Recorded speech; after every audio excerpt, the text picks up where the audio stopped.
Golden State Media Concepts Fantasy Football Podcast is your one-stop shop for fantasy football news and advice. Can't decide on who to draft on the first round? Going gaga on how to line up your team. Got you covered. Traditional leagues, dynasty leagues, PPR leagues, IDP league, even daily fantasy football league. Join us as we break down all the questions of fantasy football. It's the Golden State Media Concepts Fantasy Football Podcast.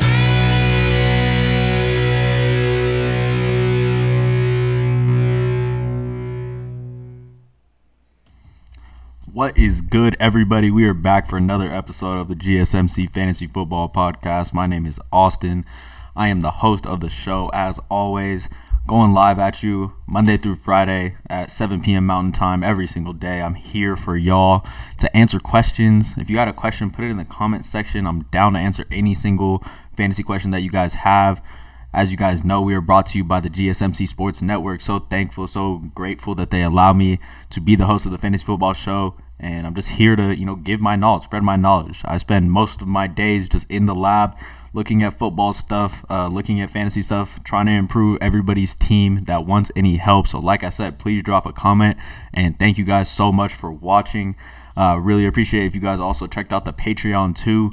I do an extra 30 minutes Monday through Friday on our Patreon on that platform. And I'm just, extra fantasy football coverage for anybody who needs it. Feel free to hop in. A lot of times it is live and you can just pop in and watch it. But if you want to watch it afterwards, you got to subscribe to the Patreon. The link is in the bio if you want to do that. But I just thank you guys for supporting the show. If you want to support the show for real, you can drop a tip at streamelements.com/GSMCsportsnetwork. That's where you can do that. But without further ado, let's just get into this podcast. Let's get into this show. Guys, today I'm going to be talking to you. I'm going to be talking about some sleeper quarterbacks for week 5. I know a lot of us are going through the first bye week of the season. I do have Justin Herbert on my team. He's been a solid, very, very solid quarterback. He's finished in the top 12 every single week, and he does have the bye. So I was looking at quarterbacks to, invest in for this week. So I got you guys with a couple dudes that are going to be playing on either Sunday or Monday. That's going to be my first segment. Second segment, we're kind of just going to do some fantasy talk about guys like Jonathan Taylor, who's going to be coming and having his first performance of the 2023 season, as well as Cooper Kupp. Going to talk about Jameson Williams too, and a couple other guys, injuries, stuff like that in segment 2. Then segment 3, we're going to talk about some DFS talk, some daily fantasy sports. If you guys are into that, obviously it's kind of like a gambling type of situation, but I have looked into the numbers. I saw some guys that have some decent value, so I want to share that with you in segment 3. And then finally in segment 4, we're going to have the weather report, where I'm just bringing you guys the weather. I feel like a lot of times if there's a game that is rainy, snowy, whatever, a lot of people don't really know about it, don't know what's going on. I'm here to share that with you, so you don't got to go anywhere else besides the GSMC Fantasy Football Podcast to see the weather in every single game. So that will be the 4th segment today. Super excited to bring this all to you guys. So let's get right into it with my quarterbacks. As I said, thank you guys for watching, and please check out the Patreon and like and subscribe, all those good things. Let's start with my first sleeper quarterback. And I know everybody's like, who is this guy? Are we really talking about Zach Wilson right now? Yes, we are. We have to talk about Zach Wilson this week. Like I said, a lot of quarterbacks on the bye week. Tampa's on the bye week. If you have Baker, Chargers on the bye week. Obviously, I have Justin Herbert. Browns, so if you have Deshaun Watson, he's on bye. And then finally, the Seahawks and Geno Smith are also on their bye week. So make sure you pay attention to that. Make sure you guys are checking your lineups. You should already have set your lineup because we got the Thursday Night Football game happening right now. Justin Fields is on a tear, and it looks like, Sam Howell almost just threw an interception in the game. That game I thought was going to be a bit of a shootout. And, guys, I ended up starting Sam Howell for the reason being that they're playing up against that Bears defense that has not been doing very much. I guess they held Russell Wilson to only 7 points in the first half last week, but ended up giving up 30+, and I thought this was going to be more of a similar situation. They are holding the Washington Commanders right now to 0 points through the first quarter and some change, so definitely crazy. Am I regretting starting Sam Howell? Possibly. However, I do like Zach Wilson's matchup this week.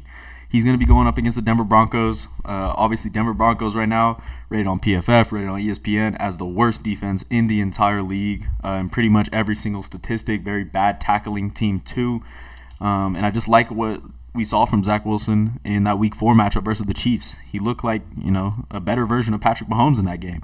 He actually outperformed Patrick Mahomes in that game, which was very surprising. Obviously, Zach Wilson, former second pick in, his draft class, so someone that everybody thought was going to be like a primetime, big-time quarterback, and he kind of showed that against the Chiefs. 28 for 39, 245 yards, and 2 touchdowns. He ended up having a game-losing fumble, but, young guys playing in that quarterback position do make mistakes. I just love him this week against the worst defense in the league. Other teams have been shredding the Broncos defense, especially quarterbacks. Denver gave up 300 yards to Sam Howell, who obviously is showing that he is a mid-tier quarterback at best. 300 yards to Sam Howell, 300 yards to Tua. We expect that from Tua, obviously, and then gave up 335 yards last week to Justin Fields. So this Broncos defense is definitely a quarterback target, one that pretty much, I don't care who or what quarterback is playing against the Denver Broncos. I want that quarterback on my fantasy team. They kind of give it up to anybody possible. The defenses that I really want to be targeting for quarterbacks are going to be, first, the Broncos. They're going to be number 1. Second is the Bears. Sam Howell's obviously playing up against the Bears right now, not doing too well in this first half. But then also the Giants. Bears, Broncos, Giants, 4 quarterbacks. And that's kind of why I went with Howell in that situation. Do like Zach Wilson's matchup, though. Think he could have a pretty good game if he continues to show what he showed in Week 4. Next guy, this picture was definitely interesting, but this is CJ Stroud, obviously. CJ Stroud's the leading candidate for Offensive Rookie of the Year right now, and I'm loving him. Texans, my favorite team, so I'm super, super excited about it. And it really wouldn't be the quarterback sleepers segment if we were not talking about CJ Stroud. People are starting to wake up on this guy now. They're obviously seeing it. The books are seeing it. Quarterback 10 in fantasy football at the moment, and he's also the only player ever with 1,200 passing yards with 0 interceptions to start his career. So CJ Stroud off to a big start. We obviously saw him be a crazy major contributor in that Ohio State offense, and I really love to watch him play there. Had a heartbreaking loss in that college football playoff. Thought they should have been in the national championship versus Georgia, but it just didn't happen that time. He's obviously got a chip on his shoulder coming into the league, and I'm loving what he's doing. He'll be facing a pretty mid-tier defense this week, going up against the Falcons. They are 13th ranked coverage grade on PFF, so they're here and there. They have guys back there. They got AJ Terrell. They got Jeff Okudah, who was a previous Lion and also a high draft pick, and they also have Jesse Bates, who has recorded a couple picks this year. But I just like CJ Stroud on this offense. It looks like they're clicking. Nico Collins looks like a top 10 wide receiver in fantasy right now. And Tank Dell's out there making big, big plays in the slot. I really like this Texans offense at the moment. CJ Stroud's line on the books right now is at 247.5. So obviously FanDuel, DraftKings, all them guys are expecting a big day from CJ Stroud. Week 2, 384 yards versus the Colts. Week 3, 280 yards versus the Jags. And then Week 4 came back with another 300-yard performance, 306 yards versus the Steelers. All of those games, 20-point fantasy performances, so very, very good. I'm projecting a pretty big game for CJ Stroud in this one against the Falcons. And I just like him. I think he needs to be rostered in pretty much every single fantasy league. And I don't know how many, what the percentage is that he's rostered in ESPN fantasy leagues, but it's not high enough. He needs to be rostered in 99% of leagues at the moment. He is that guy. Finally, my last sleeper quarterback that I want to talk about. It's not like this guy's really a sleeper by any means. He plays for the best team in the NFL. We all know him now. Mr. Irrelevant turned starting quarterback, probably going to be a Pro Bowl type guy very, very soon. And he's currently sitting at quarterback number 11 in fantasy football right now. Love me some Brock Purdy. Quietly just one of the most efficient decision makers in all of football right now. Doesn't really throw any picks. Through 4 games right now, got 4 wins, 72% completion percentage, 5 touchdowns, 0 INTs. So he really is taking care of the ball. He's doing a great job. He's also already thrown for over 1,000 yards in the first 4 games. If that shows you anything, he also has not lost a regular season game yet in his career. Just think about that. That is crazy. He's played like 14 games in the regular season, hasn't lost one. So very, very good performance this far through his career. And I just love Brock Purdy. It seems like he's cool, calm, collected out there and just a solid QB. Obviously, he has every single weapon in the book. All his guys are all pros. Kittle, Ayuk, Debo. Then obviously the best running back in the league. And also could definitely play a slot receiver in Christian McCaffrey. Love him too. Hometown guy. They're going to be going up against the Cowboys in primetime Sunday Night Football, and I really do like this game. I think this has to be considered the game of the week. San Francisco versus Dallas. Micah Parsons is going to be questionable with the knee injury, and obviously they lost Trayvon Diggs with the ACL. So defense a little bit down bad right now, and I think the 49ers have an edge here. I think Brock Purdy has a chance to have a good fantasy day on Sunday Night Football, and they have the all-pro defense to help him out if he were to make any mistakes, which he really hasn't done yet. That defense can definitely bail out any quarterback, so I just love Brock Purdy in this situation as well. Guys, when I come back, we're going to do some fantasy talk. I told y'all we're going to talk about guys like Jonathan Taylor, Jameson Williams, and Cooper Kupp. We'll talk about a couple big injuries too, so make sure you come back.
What's good, ladies and gentlemen? Thank you for watching. Make sure y'all like and subscribe. Check out the Patreon. The link is in the bio.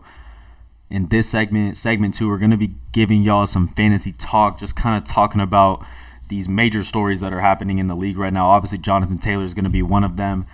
Jameson Williams, too. Cooper Kupp. We're going to get into all that. So this is the second segment of the GSMC Fantasy Football Podcast. Thank y'all for watching. I appreciate y'all.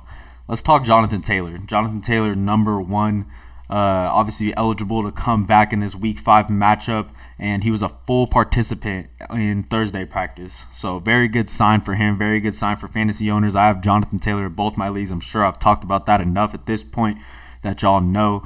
Very excited to have him back. In a media statement he released today, he did do a little interview. Wasn't able to watch all of it, but caught some clips. I don't think it was too long. I don't think he said too much. He was basically just saying They were asking him questions about being committed to the Colts at this point, and he was like, if somebody wasn't committed, they wouldn't be here, and I'm here. That was a direct quote from Jonathan Taylor. So it looks like he's committed to being with this Colts team for the foreseeable future unless a trade somehow ensues and they're able to, get a deal that works on both sides. I guess Jonathan Taylor may be running back into this running back one role. Zach Moss is obviously there, and he's been a load to handle, been a very good fantasy running back, and I've enjoyed watching him play, receiving the majority of the workload. No other running back is really doing any work in that offense. Week 2, I believe, 22 touches. Week 3, 32 touches. And then week 4, 18 touches for Zach Moss.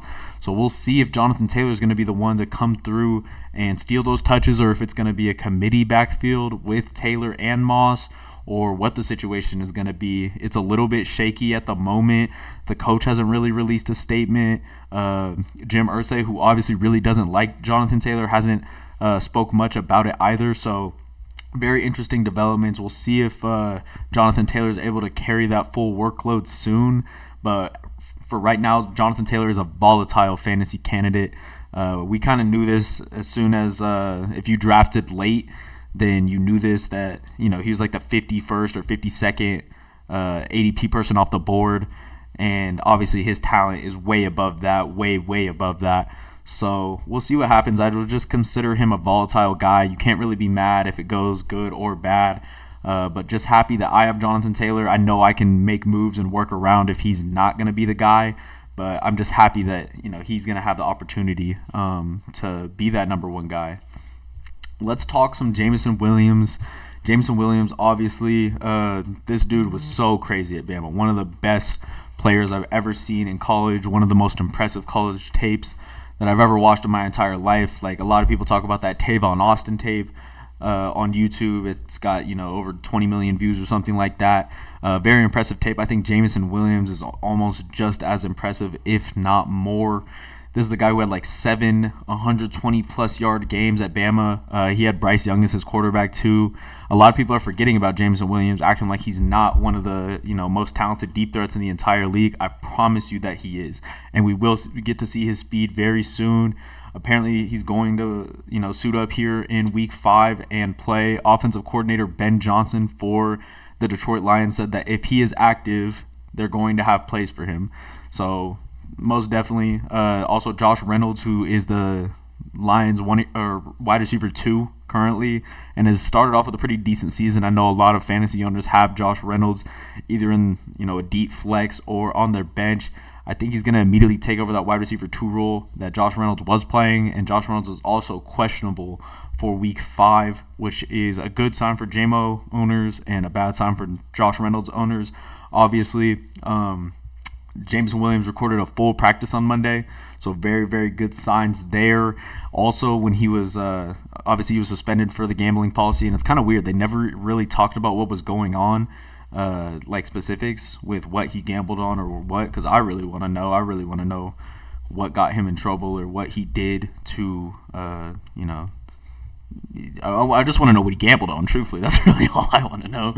But apparently while he was away from the team, because he had to be away from the team for those 4 weeks, he was running 2-a-days like by himself or maybe with a trainer or something like that, but doing 2-a-day workouts, so he was definitely staying in shape. This is a guy with 4.2 speed, and I'm not kidding, 4.2. There's not too many guys in the league that have that type of speed and burst and agility, and he definitely is that. He could have been a track star. I'm sure he runs, a sub 10-1 100-meter dash. Very, very fast guy. Amon-Ra was actually just getting interviewed talking about Jameson Williams, telling all the corners to just be aware, guys. Be aware. If you don't have 4.2 speed, you better back up, because this guy will burn you deep. And I've seen it with my own eyes. I really want y'all to go watch that Jameson Williams college tape, because it is something to see. I'm very excited for him to be back, and I think he's just going to grab that wide receiver 2 spot immediately from Josh Reynolds, just because he's a more talented guy. He's got more acclaim. Don't think Josh Reynolds is going to get fully banished out of the offense. But I just think his role is going to be heavily diminished, because this guy is very talented and he's going to need to be on the field more than Josh Reynolds needs to be on the field. suspended for gambling, coming back. Let's go. They actually cut down his suspension 2 games, from 6 games to 4 games without any notice. So I had Jameson Williams in one of my leagues, and I dropped him because I was like, dang, well, I got to wait 2 more weeks. Like, I got to make a move right now for whatever I was trying to do, and then realized that he was only suspended for 4 games. So one of my best friends literally picked him right up, and I was like, oh my God, why me? Why me, God? But I digress. Let's talk Cooper Kupp. Cooper Kupp, guys, if y'all don't know, Cooper Kupp is that guy in fantasy football. He's like the most efficient fantasy football player over the past couple of years. In the past 3 seasons in fantasy football, Cooper Kupp has averaged 24 points per game in fantasy football. I'm just let that sit for a second. Like, yeah, I bet a lot of y'all didn't know that, because I didn't really know that either until I saw this stat. Sean McVay was talking to the media and said that Cooper Kupp does look healthy right now, so that's definitely very good for me, for fantasy owners of Cooper Kupp. Always a fantasy monster. 24 points per game is nothing to scoff at. That's like Justin Jefferson type numbers. If he comes anywhere close to that, I will be ecstatic for him. Obviously, Matthew Stafford is looking great right now. 300 plus yard games in multiple games this season. Looks freaking amazing. And Cooper Kupp did, unfortunately. So like it's kind of a weird situation. He was practicing this week, and we saw videos of him practicing and stuff like that. Recorded a limited practice on Wednesday, and that was the last report before I was able to do the show that I saw. But he's basically entering this window, this IR window. When you're on the injured reserve, you have like 21 days to become an active player, or you have to go back on, something like that. And he's pretty much in that window, so it's not confirmed by any means that he's going to be playing in this Week 5 matchup. Sean McVay is saying that he's healthy is obviously a great sign, but it's not confirmed by any means. If he is able to go, though, he will have a pretty decent matchup, I do believe, going up against the Eagles here in Week 5. And obviously the Commanders just put up a ton of points against them. Actually gave up 31 points to the Washington Commanders. The Washington Commanders in the first half right now still only have 3 points against the Chicago Bears in that defense. So I'm in shambles starting Sam Howell. I don't know. It looks so good on paper, and I'm just pretty upset about it. It's okay. Let's talk a couple of major injuries that are happening in the league right now. Saquon right now recorded a practice as of today on Thursday, which is very, very good. Hey, thanks for the follow. Appreciate you. But yeah, Saquon looked very agile at practice today. There was a video that came out. He was like running a route out of the backfield, and he just looked like prime Saquon. Saquon against the Cardinals, where he was scoring 3 touchdowns, doing his thing. So definitely enjoyed to see that. I think he is looking to play in this Dolphins game, and the Giants offense has nothing besides Saquon Barkley. If he's not in, I don't know what they're supposed to do. So I know he feels a lot of weight on his shoulders to come back and, play for his team, be that guy that they need him to be. But he did look very agile at practice today, so happy to see that, and thinking that he's probably going to be able to play this Sunday versus the Dolphins. Let's talk Christian Watson real quick. Wide receiver 1 technically for the Green Bay Packers. He's apparently looking very iffy for Sunday. He did play in that Week 4 matchup, and he actually caught a touchdown. He didn't really put up any yards. We know Christian Watson as a 6'4" guy with 4.3 speed. Played at a very small college. If you go watch his college tape, it's super impressive too. Not as impressive as Jameson Williams in my opinion, but still very impressive. And he was playing up against guys who had no chance of going to the NFL. So that makes his tape look even better. Definitely welcome you to go watch that YouTube video. But he's looking iffy for Sunday. That hamstring was apparently re-aggravated, and he had a limited practice today as well. So keep an eye on Christian Watson. Then finally, just wanted to touch on Odell Beckham Jr. I was expecting Odell to kind of come in for the Ravens and be that number 1 wide receiver that, I was hoping that he would be, and he just can't get it right with this ankle. This ankle has been bothering him a lot, and he recorded a limited practice today as well. So we'll see what the future holds for Odell Beckham. I'm hoping that at some point, whether it be early in the season, mid-season, or even going into the playoffs, because I do think the Baltimore Ravens are going there. Lamar Jackson looks great right now, and I think he could use a healthy Odell Beckham to just help him get the ball down the field. It just makes a lot of sense that Odell, his story's not over. I really don't think it is. So we'll see what happens there. But guys, that's my fantasy talk section. my fantasy talk segment. When I come back, we're going to be going into my third segment. We're talking DFS, and I was just doing some DFS research, and I got a list of guys at each position for decent value that I really like. So make sure you come back with me.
Goodness gracious.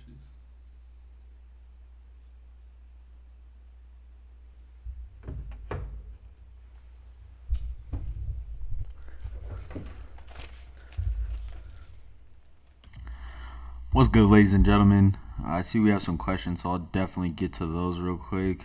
Next up on this segment, we're going to have DFS talk. So if y'all play DFS, make sure you're watching. But let me answer these questions real quick. Saquon and Algier for Saquon and Algier for Pollard and James Conner. Oh yeah, doing that every single time. Saquon has too much weight on his shoulders, and I don't think he's just going to be able to carry it the whole season. Obviously, injuries are already hurting him. I probably would just do Saquon for Conner straight up, or not Saquon for Pollard straight up. And the fact that you get to get rid of Algier too, yeah, that's a no-brainer situation for you, young star. And then, do I trade Pittman and Miles Sanders for Waddle? I don't know about that one. Pittman has that wide receiver 1 status for the Colts. He's a very, good player, even though we didn't see that in week 4. Obviously, his stock is a little bit down right now. And Miles Sanders is going to need to do something for that Panthers offense, too. They are struggling. All they have is Adam Thielen, so I do expect Sanders to pick it up. He ran for like 1,200 yards last year. I think you're kind of getting shafted if you make that Pittman and Sanders for Waddle trade, because Waddle's never going to get as much attention as Tyreek Hill ever is in any scenario, any situation. Right now, Justin Fields is going crazy. He already has 3 passing touchdowns in the first half. Is he the best quarterback in the league? No? Okay, yeah, no. The answer is no, guys. Let's get into this DFS talk. Super excited to talk about DFS right now. And basically the DFS strat that I run, I only do classic. I'm kind of mid. I'm kind of plain Jane when it comes to this DFS stuff. I don't think I've gotten too much money out of it. But definitely have won a couple. Maybe we'll call myself a break-even DFS player. I like to do the classic one. Like I said, you get 50K salary cap, 1 quarterback, 2 running backs, 3 wide receivers, 1 tight end, 1 flex, and 1 defense. And really the only way to make a lot of money doing this is to have the best, like the number one thing in the entire pool. And usually the pool is like 10,000 plus people. So it's very, very hard to do this. Just be aware of that. There are ways that you can just like hop into these ones with like just your friends or just like a couple less people. You can do like a 10-person prize pool or even like a 20-person prize pool. Don't always just go for the 10,000 person prize pool because it's not very likely to hit. We got to be using our brains here, ladies and gentlemen. But I have some guys at pretty much every position that I'm ready to talk to you about that have pretty decent matchups. Make sure y'all come back for tomorrow because Friday is my matchups episode where I'm talking about all the Sunday and the Monday game. It is the episode that I put the most work into for matchups, so make sure you come back tomorrow to watch that. But let's talk QBs first. Joe Burrow. Joe Burrow currently Youngstar, let me answer your question again. I see you didn't hear me.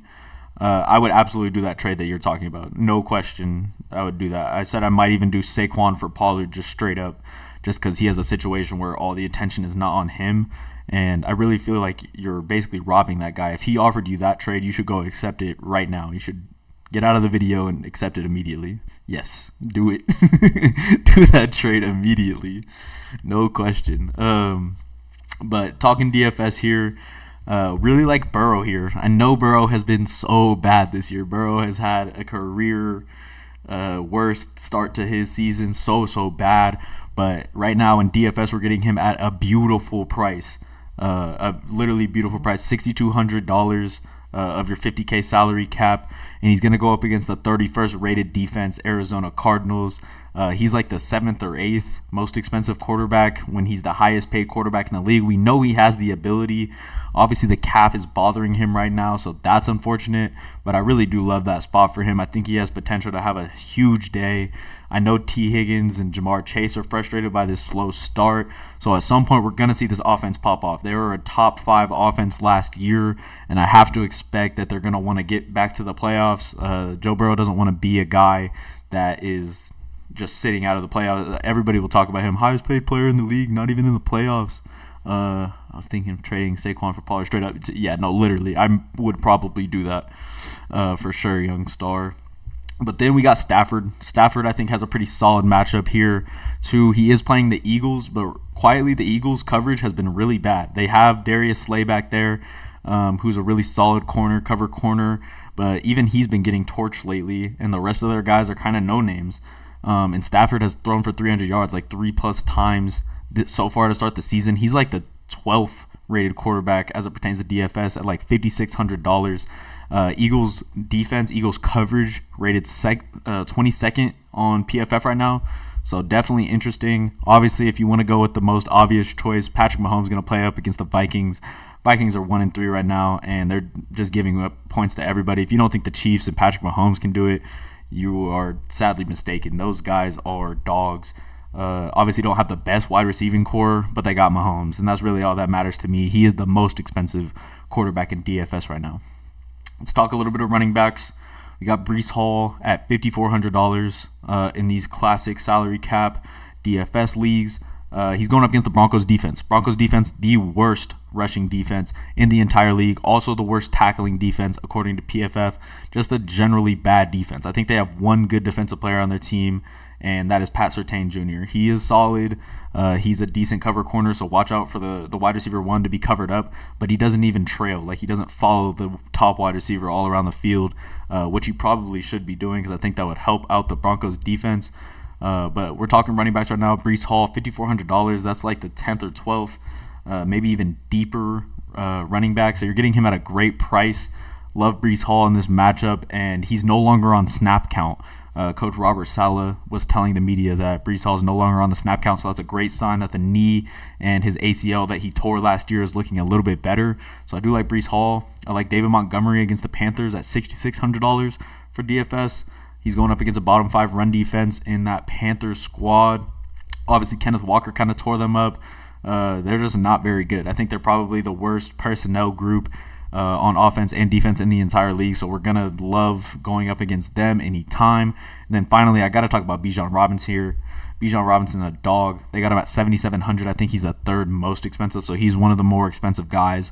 You are going to have some expensive guys that you are playing in these DFS leagues because those are the guys that are going to pop off, and they know that. Going up against Houston is the worst rushing defense and the 2nd worst tackling defense. So Denver's the worst, and then Denver's the worst tackling, Houston's the 2nd worst tackling, and then Houston is the worst rush defense in the entire league. Bijan Robinson looks like a generational talent. He is like young Saquon Barkley when Saquon didn't have any injuries on him.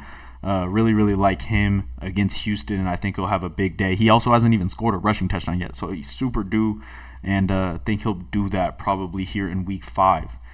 Wide receiver-wise, the first one is just interesting. It's just really, really interesting to me. They got Cooper Kupp. I was telling you that he averaged 24 points over the past 3 years, and obviously DFS knows that. They have him at $8,600. He's like the 3rd most expensive wide receiver, and he hasn't even played a game yet. Coming off injury, 3rd high is very, very surprising to me. A guy that I like more than I like Cooper Kupp coming into the first game, obviously because we just don't know what Cooper Kupp's going to be doing, is A.J. Brown, and they have him $600 lower at $8,000. He's going up against the Rams. PFF has the Rams rated as the worst coverage in the entire league, and A.J. Brown just had a day where he put up 175 yards and 2 touchdowns, and right after he's getting drug tested by the league. It's always so funny to see like when a player just has a big day and then gets drug tested after. I love that stuff. But going up against the worst coverage in the entire league, the Rams' number 1 corner is Darion Kendrick, who's a rookie.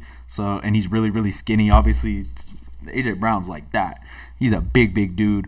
So really like A.J. Brown and think you're getting him at a pretty good price. Tyreek gets to play against the New York Giants this week. Just another spot where he should be going over 100 easy. They have him at $1,000 more than A.J. Brown and $9,000. So definitely interesting. I think that's going to be an absolute bloodbath. Only thing I'm scared of is that they're just going to start doing what they did to the Broncos, and they're up 30, and then Devon Achane and Raheem Mostert both have 40 fantasy points each. I could literally see that happening in this Giants game. They've already been blown out multiple times this season, but Tyreek does get to play against them. I think he's going to have a day. Then D-Hop, if you're looking for a guy a little less expensive, do like DeAndre Hopkins at $5,700 versus Indianapolis. They just pretty much have really bad coverage grades on PFF, and I just think he's due for a touchdown. He's had multiple red zone targets, no touchdown yet. He's definitely the wide receiver 1 here for the Titans, and you have to think that with Derrick Henry just having his first big day in fantasy and just like in the season in general, the box is going to be stacked. Who are you going to go to next? It's probably going to be DeAndre Hopkins, most likely. Let's talk some tight ends real quick. Obviously, Kelsey's going to be playing up against Minnesota. The Kelsey-Mahomes connection, still the best connection in the league, in my opinion. Just really, really solid, and I do see a shootout incoming in this game. The Chiefs just allowed a ton of points to Zach Wilson, and Zach Wilson looked pretty good against them. I think Kirk can do the same thing. They're probably not going to be able to hold Justin Jefferson, and I think Kelsey is not going to be able to be held in check either by that mid-tier defense. They really don't have anyone of note besides, Patrick Peterson. and Danielle Hunter, who's like 99 years old at that point. Not really going to happen. I don't think we're going to see a lot of defense here. I do like Travis Kelce to get it done. He is a bit expensive at 7,600, but I think he's probably worth it. He'd be the guy that I would be wanting to go with if I was playing DFS this week, which I might. Then we got Darren Waller. He's going up against Miami. Surprisingly, Miami's coverage grade is really, really bad. It is. We saw the Buffalo Bills put up 48 points against the Miami Dolphins last week, and Jones made a point in the media that he needs to get the ball to Waller more and he needs to get him involved in the offense more. So usually when that happens, he in the next week is just going to get some more targets. That's just how the game works. He's only $5,400, which is definitely decent. Someone that I would be willing to play as well just because of the media comments. I wouldn't have played him last week, that's for sure. And then finally, if you're looking for, you fill your tight end last, so a lot of people like to do that because, least important position, but it's definitely still important. I do like Tyler Conklin, man. Tyler Conklin, tight end for the Jets. He just looked a lot more involved in that Chiefs game. He looked pretty athletic. I really wasn't on Tyler Conklin at all this whole year, but just like his involvement last week is what's making me talk about him today. Obviously going up against the worst defense still, always looking to target the Broncos defense constantly. Just look a little bit more involved. He's not some breakout amazing player, but I think decent DFS value for Tyler Conklin. And guys, I'm just gonna save the defense and special teams talk for the Patreon. So if you guys want to, I don't know when the Patreon's gonna go live, but later tonight I will be doing that, and I'll be talking about some defenses that I like in week 5. When we come back, I'm gonna give y'all the weather report. The weather report straight from the horse's mouth. Just make sure y'all know what's going on with the weather in this week 5. So come back with me for sure.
What's good, y'all? Here to bring you the weather report real quick before we wrap up the show. Let me get this out the way.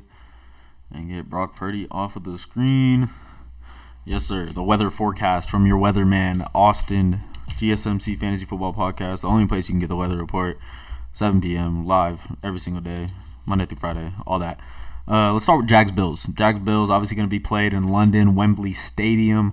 We're looking at a 71 degrees and sunny day, partly cloudy there, so nothing too serious.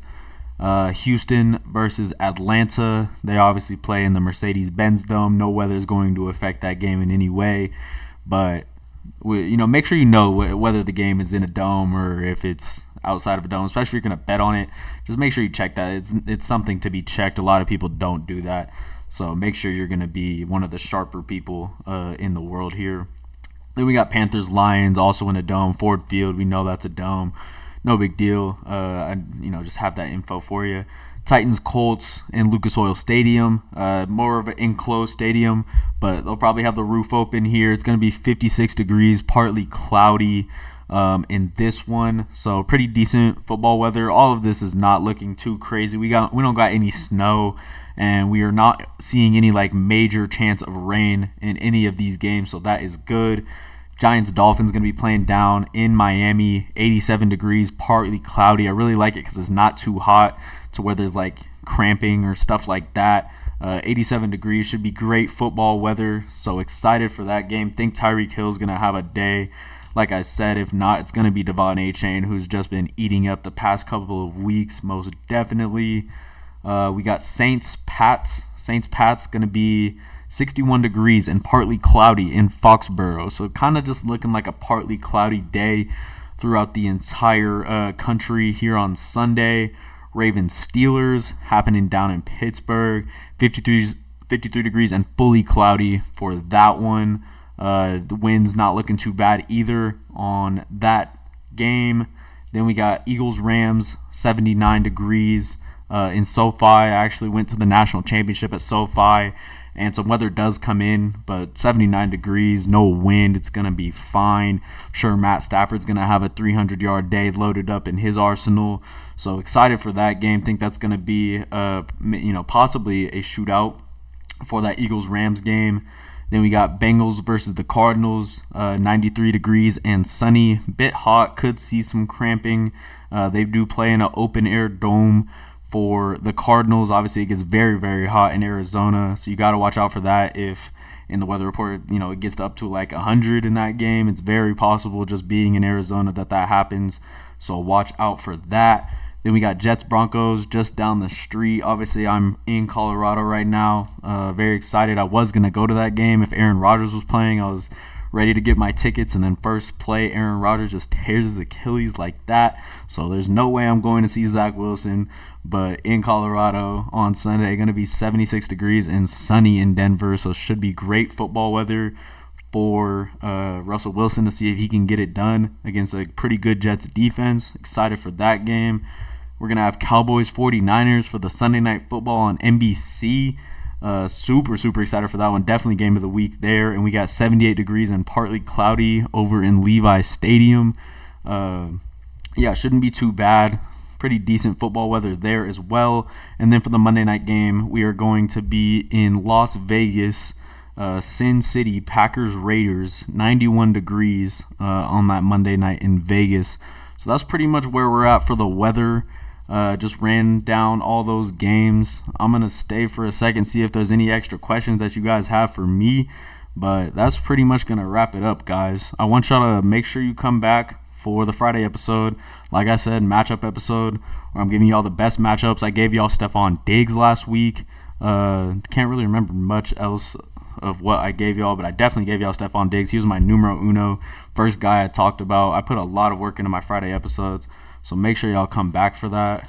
And if there's no other questions, I think I'm going to hop out of here. Hope y'all win all your DFS, win all your bets, win your fantasy football games. If you want to reach out to me on Instagram or Twitter, that's where I'm at. Austin with the 4 as the A, just because nobody else really has it. It's only me. I just thought it was a cool play on words like six lack or black, whatever. But yeah, guys, I appreciate y'all watching. I hope y'all enjoyed the episode, Make sure y'all like and subscribe and check out the Patreon, please. Link is in the bio. All right, cool. All right, hope y'all have a great rest of your day. We'll see you later.